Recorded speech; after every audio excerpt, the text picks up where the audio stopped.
Richard and Tom, his partner, are the only two managers that have been to every forum. So appreciate it. You were at the very first one, and now you're at this one. This is great. But this is a brand new investment. But before we get into music, who's Richard Patton? Give me a little bit of your background and your family history and your education and all that kind of fun stuff. I had something else to talk about. I'm asking the questions here, buddy. Okay, I had some. Let's see here. How far back? I went to Vanderbilt in 1980, graduated in 84. Before I graduated, I'd started a restaurant. And so, we were fortunate. It worked out pretty well, and we kept building restaurants. And about 6 years later, I sold the restaurant company and went to Harvard Business School because I wanted to do this business. You know, the grass is always greener on the other side. And after business school, I worked at Fidelity for 2 years in Boston and discovered I was a really miserable New Englander. I wasn't very good at that. And so decided to go back to Nashville and started doing what we do today. And, you know, the premise of what Courage has always been to try to figure out if we can find something where the crowd believes this and we believe this, then that's a good setup. That's a good starting point. And then the second, part two of that is if we're wrong, we don't lose an appendage or a limb, we might lose a finger or something like that, then that's even better. So that we're always looking for what we call asymmetry, where we're going to get paid a lot more for the risk we take than we believe we should be paid. Okay? So you've managed distressed debt in that way for us for many years. Correct. And now we're stepping into music royalties. So before we get into the actual fund, how did you find music, or how did music find you? How did all that happen with you all? So if you got the clicker, go forward to that chart, that one. So can I stand up for a second? You mind? Whatever you want. So this is an interesting historical chart of revenues to rights holders of music. Okay, and this is how we figured it out, because everybody's from 1999 till about 2014 or 15, royalties to rights holders of music went down every year. And so there was just kind of this overarching belief that if you owned rights to music, either the song copyright or what's called the recorded master, and I'll get to that in a second, its value was going to decline. But then people in the music industry started talking to me, and they said, hey, this streaming revenue is really taking off. And so it was one of those setups where kind of the overall industry was doing very poorly, but that green line, you see how that green part of the revenues to the industry started to grow. And so you could buy a growing segment in a declining industry. So give us examples of streaming. What does streaming mean? Streaming are paid subscription services or advertising supported services. So Pandora, Spotify, Apple Music, Amazon Music, and there are others. So I'd be curious, as a show of hands out here, how many of you all pay a subscription service for music? Okay, keep your hands up if you did that 3 years ago. 5 years ago? That probably didn't exist 5 years ago. So It's a rapidly changing, evolving business. And so what you had happening, around 1999, there's, Napster came out, and so it became cheaper to steal music than to buy it. Okay, and frankly, the industry had taken advantage of its customers. First you bought an album, and then they came out with an 8-track tape, and then there was a cassette tape, and then there was a CD. And so I bought the Rolling Stones I bought that album 5 times, and And so after a while, I don't know that they really engendered a lot of loyalty in their customer. And so about that time, people found ways to get around it. And then when the iPod came out, the dike broke a little bit more, and you were able to buy just the song you wanted for, I guess it started out as like $1.50. It's like, nobody buys songs anymore, but you can buy them for 99 cents now. Well, that was akin to, if it was kind of like the industry had also for a long time said to you, it'd be like the Coca-Cola company saying when you go into a convenience store and you want to buy a can of Coke, you got to buy a case, And so when you wanted to buy one song, they made you buy the whole album. You know what I mean? So it was $20 for something, you just wanted one part of it. So that was kind of when the iPod came around, that changed it some more. And so how does this affect artists? Let's say I'm Garth Brooks and I stream my music now. How do I get paid? So let's back up and let me describe the structure of the industry. Can I do that? Like literally back up? Yep, back up. There, just 1 second. So I think he's asking the questions now. Oh, no, I'm not. No, you're good. Go. No, I'm being led. So if you look at the charts up here, okay, so this is a pretty big industry, and there's this trend that we talked about this morning, and that is that things are going to, over time, things securitize, and these so typically there are two parts of a song when you listen to it on the radio or something like that, and one part is the copyright and the music, okay, and that's created by somebody called a songwriter. Okay, and it has legal protection. And then the other part is called the digital master. That's the record. That's a musician or a band recording that song. Okay, and they record it, and that's what you hear on the radio. But like everybody here knows White Christmas. Well, White Christmas has been recorded by just about every artist around, and so there's just one song copyright, but there are a lot of recorded masters of White Christmas. Does that make sense? Okay. And so what's interesting is when you hear music played or you purchase it, one or both of those copyrights gets paid. All right? And so when you hear music on the radio, only the songwriter gets paid. Because a long time ago, it was construed that radio play was advertising for album sales, and that the artist was going to get paid when an album got sold. Am I too far off the reservation? You're or are we perfect. Good? Keep okay. going. All right. So anyway, and now and so when music is played in a restaurant, that background music, both parties are being paid. When music is played in a concert, all right, that both parties get paid. Now, with streaming, what's interesting is both parties get paid. But now, the party that gets paid the most is the artist, okay? And there are legal reasons behind this. But right now, the artist gets paid approximately 5 to 6 sevenths of the money that comes in. And what's also interesting about streaming is that it's very, very measurable. Whereas how much a songwriter was getting paid when it was being played on radio, very, very fuzzy. Okay, there are lots of algorithms involved. In streaming, it's really pretty simple. Okay, so Spotify, which is kind of the most recognizable streaming service there is, will pay 70% of their revenue.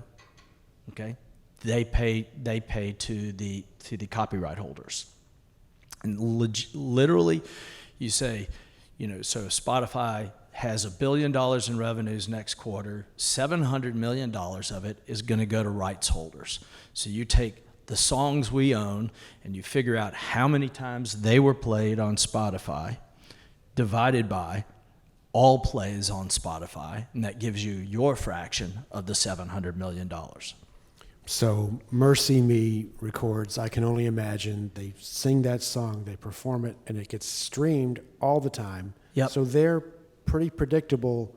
Their own revenue stream is pretty predictable. So how does that end up on this stage? Okay. Why are we talking about this? Well, because anything that has cash flows can be functionally, anything can be bought and sold, with almost anything. Your socks could be Yes, sold. my socks were never bought, so they can't be sold. So, wouldn't believe how much money I've saved. The interesting thing is, so the majority of our portfolio that we've purchased, if you go there, okay. I know where you're going. Thank you. So the majority of our portfolio has been recorded masters, okay, because the recorded master is the one that is benefiting the most in terms of quantum of dollars from streaming, okay? And I'm going to have to get one level deeper on the recording. So you've probably, around music, you've heard of publishers and you've heard of labels, okay? Publishers are the venture capitalists, if you will, or the capital providers to songwriters. If you're a struggling songwriter, just starting out, you will go get a deal with a publishing house, and they will pay you they'll give you a monthly draw or advance for all those hits you're going to write in the future. Now, obviously, they're not successful on all of those, and so and in return for giving you that monthly draw, they will own parts of the songs that you write while you are in their employ or upon their draw. Okay? Go to the other side, the recorded master. Labels, CBS, BMI, not BMI, sorry, that was wrong. Sony, etc., are the venture capitalists for bands or artists. And so in return for fronting them money when they're just starting out, they get to keep parts of the royalties into the future. Good? Reasonable? Okay. So one of the things that we recognized is that if this is just a hypothetical song, okay? And if you see at the XY axis there over near 0, that's when a song just starts out, obviously, and it's just released. And its revenues follow this pattern. It will It's hot, red hot, big song. Big time. Here we go. Big time song. And it goes up to that peak, and that peak usually happens kind of 4 quarters into, after its release. And it may stay, at those peak revenues for maybe a quarter, and then it begins to fade. All right? And then after about, 6 years, that song will hit this plateau, and it will go, it's remarkable. It will go for a long, long, long time. And what's interesting about this is that copyright protection for this type of intellectual property is better than if you create a cure for cancer, you will have less copyright protection than if you write a song. Okay, the song copyright lasts the life of the artist or the creator plus 70 years. So really the cash flow horizon that we're thinking about for a song is really the lifetime of its audience. Okay? Now, so you did do you want to do the survey? Okay, then I get to ask the questions. Okay. So how many of you are still listening to music you listened to when you were 15 to 25 years old? Okay. Everybody, that's everybody. For how many of you is that about at least 30% of what you listen to? Okay, kind of, so that's kind of what we're investing behind here. So now it became, with streaming, with these subscription services, it's now cheaper to rent music, at $5 to $11 a month, okay, than it is to buy music. And actually, it's cheaper to rent music than it is to steal music. So the economic equation or the cost benefit to the customers is kind of at its nth iteration. It's where it should be. Your value for what you buy is correct. And now you can get, when you have a music subscription service, you can hear every song you've ever listened to or every song you might want to listen to. But you will create a playlist, at least this is what we've observed, is people create a playlist that 30% of what they play is the stuff they really liked when they were 15 to 25, or what we say is like 15 until you have your first child, and then brain turns off. It's like your life changes permanently. And so what's interesting is a song is a song is a song is a song. Just like all of you have different looking houses, but the patterns of the behaviors of your mortgage payments all look very similar. And so we buy songs or portfolios of songs after they're through their hit phase. And we expect that those songs will perform kind of the way they're performing right now for 30 years, with one exception. We're buying them, we're purchasing them as if we're paying prices that would suggest that those revenues are going to go down.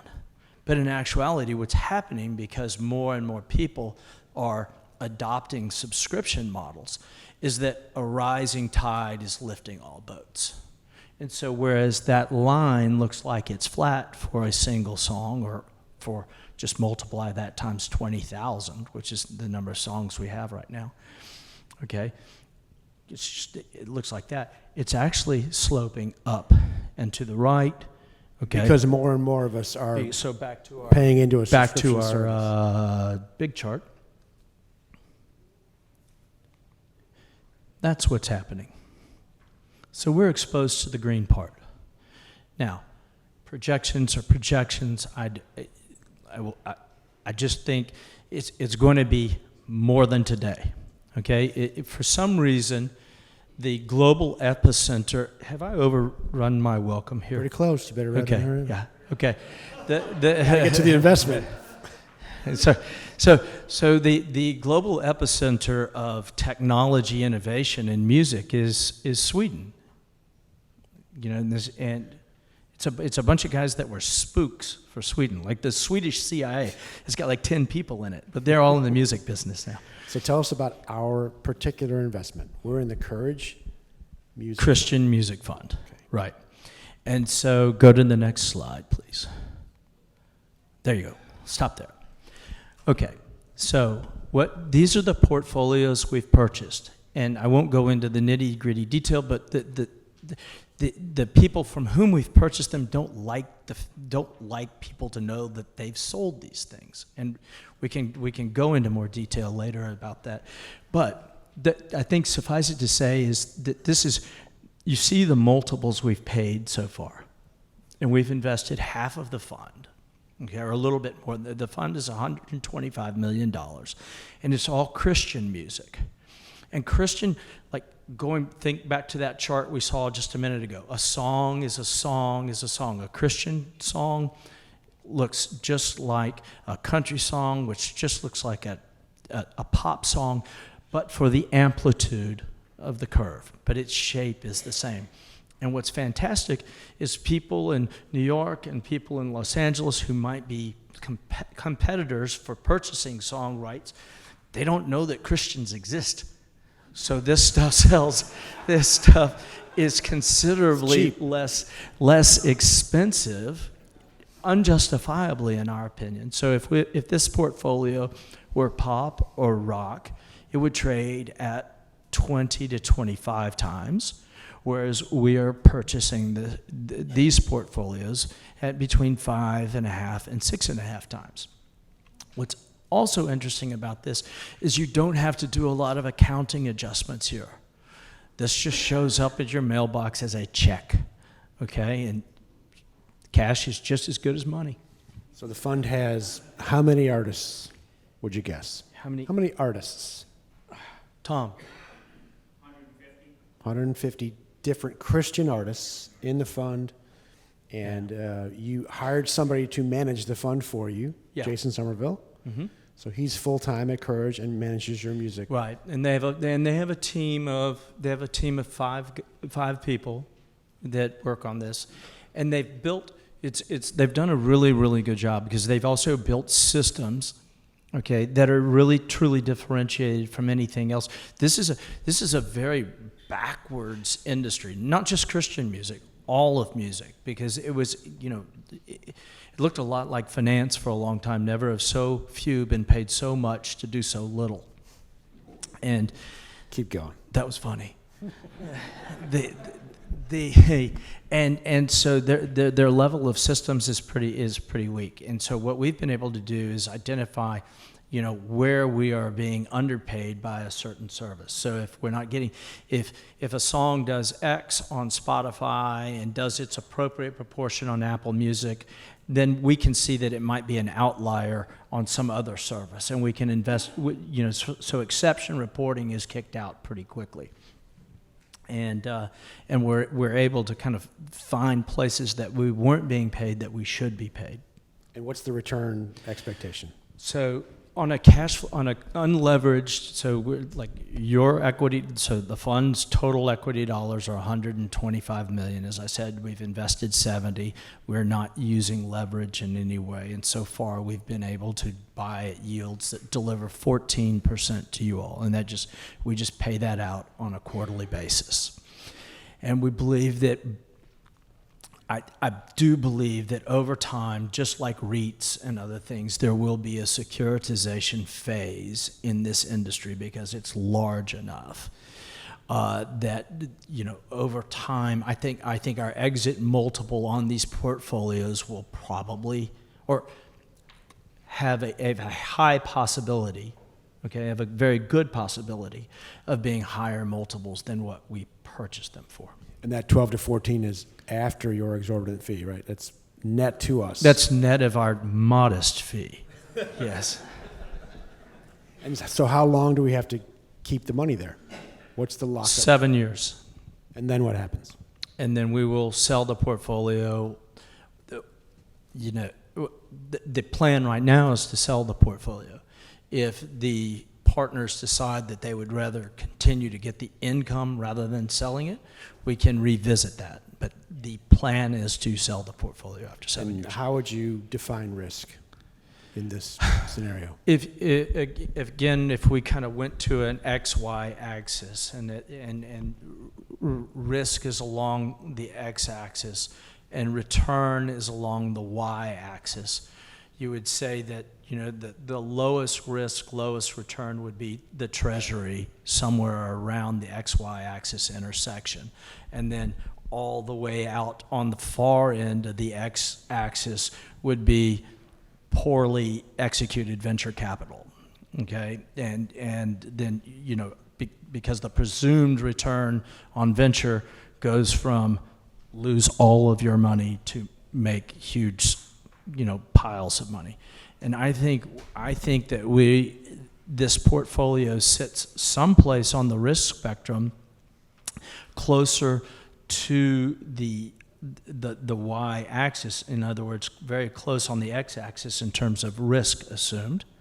And I think our returns are higher than the expected rates of return for equities.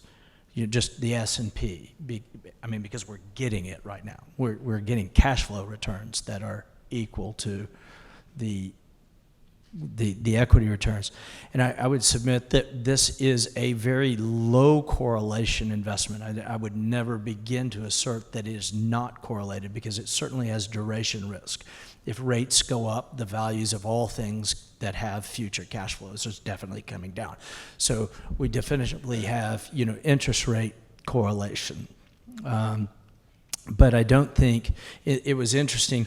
One of the during the last recession, we bought this company called America's Car Mart. Do you remember? Do you know what this is? They run these car lots all throughout the Southeast, and they buy a car, fix it up, and give it to somebody for an $80 a month payment. And what they really are is they're kind of a payday lender because the patron comes to and cashes his paycheck, and they take their monthly or biweekly payment out of it and give the the customers some money back. But they end up restructuring. I am getting to the point in just a second. But they restructure that loan that's on that car at least 3 times during the 48 months that loan's outstanding. And I learned something really interesting. He goes, because when they're restructuring it, they'll go to the person's house, the customer's house, and say, well, Ross, we've just got, how much money you're making every month. We just need to move that around. And of course, what he's trying to move it around is make sure he gets payment on that car.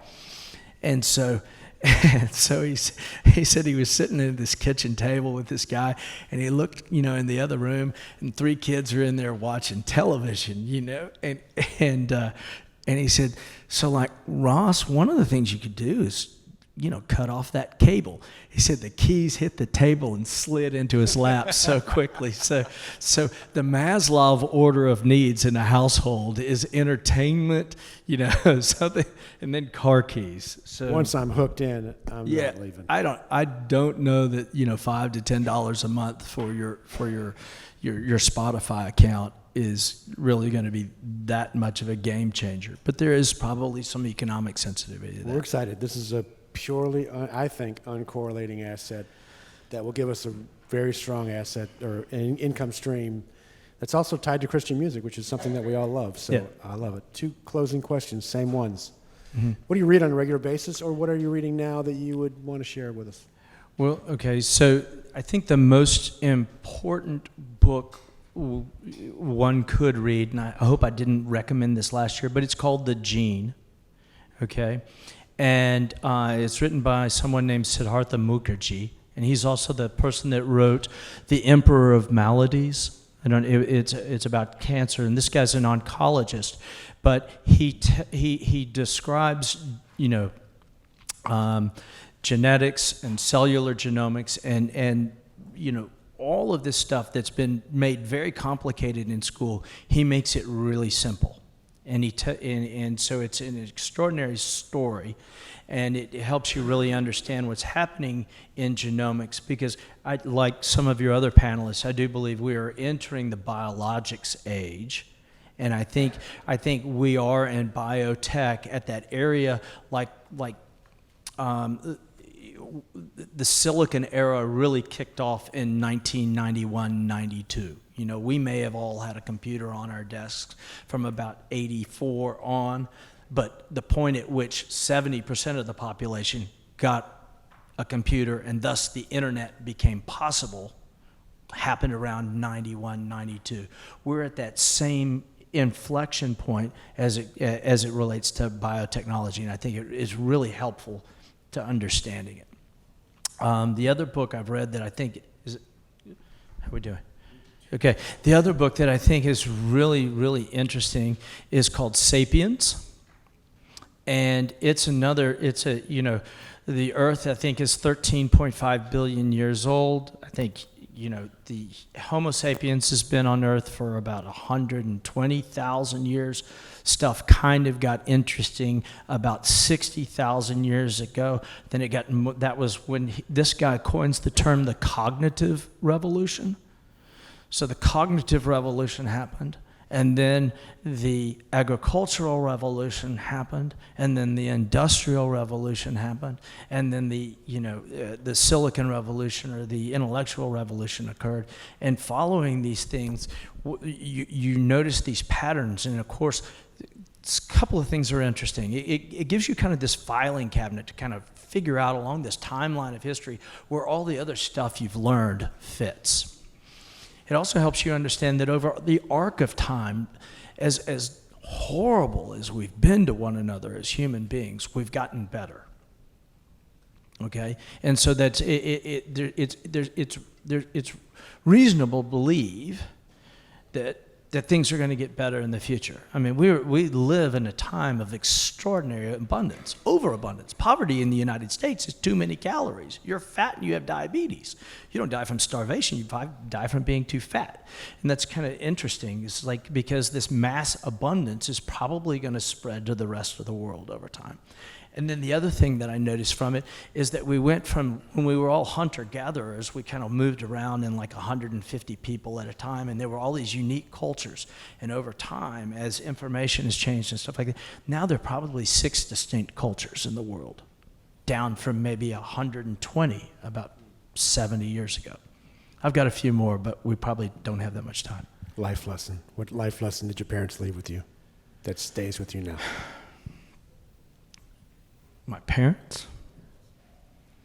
So I'll go with my father. My father was an independent oil man, and he went through the cycle of, he started out broke, got rich, broke, got rich, broke, got rich, and he went out broke. But he was always an extraordinary optimist, and if you look at people in Texas, they're kind of that way. They will, you can knock them down, but they'll get up the next morning, put their boots on, give it a go again.